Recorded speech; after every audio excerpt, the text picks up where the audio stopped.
Hey guys, in today's video I'm gonna show you how to refactor an Express app. Here I'm gonna create a folder called services. In that services I'm gonna create a folder called users. In that folder I'm gonna create three files. One called users.model.js. Second one is users.controller.js. Third one is users.routes.js. Okay, here what I do is I separate the database related schemas and everything into model file, and I'm passing the logic to controller file, and I'm adding the routes inside routes file. Okay, in this way we can separate the logic in different files. It will be easy to change it later because I have a separate file, so I only have to change one file. It will change everything. Alright, let's separate these things. First I'm gonna go to here and copy this function. I'm gonna add that in controller const get users equal to this, and here I'm gonna copy this function, add it here, const add users. I'm gonna copy this update function again. I'm gonna paste it, and I'm gonna copy the delete function. After that I'm gonna export them. Okay, also I have to get this array and paste it inside the controller, otherwise the controller don't know about the array. Alright, to test the current change I'm gonna update these functions. So I'm gonna add get users here, I'm gonna add users here, I'm gonna add update users here, delete users. Alright, so this is random byte part inside the controller. We don't need to import that one inside the index file. Alright, let's go to the undercurrent app and test our application. Get functionality works. Let's post something. Post functionality works. Let's update something. Update functionality works. Let's delete this one. You don't have to remove this. It will work. Okay. Here I'm gonna click it. Let's try the get function again. Here. All the functionality works now, but refactoring isn't completed yet. So you can see a lot of routes here, but we should not add all the routes inside the index file. If we add a lot of routes inside the index file, there will be like 100 of lines. It is so hard to manage in later. So we have to separate the routes according to services. So those routes will add into this one. Here I need to get Express via Express. Here I'm gonna get the router from Express. Here I'm gonna get user routes. It should be Express. Alright, this should be captured.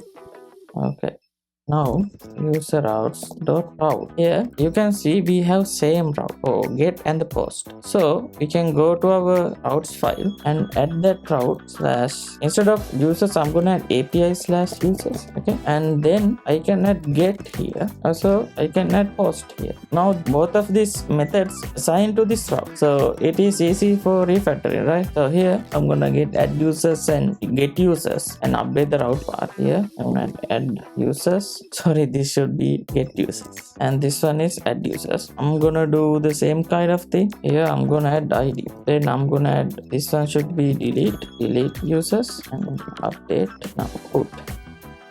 Alright, now I have to export the routes. Instead of naming it user routes, I'm gonna name it as user route. You can press F2 and rename it, it will change everything. Okay, now I'm gonna try module.export user route. Let's go to here, app.use user route. Okay, let's remove these things. Alright, let's test our app. Alright, now I have to add it as API slash users. I'm gonna only test one route because if one works, everything else will work. Yeah, it works.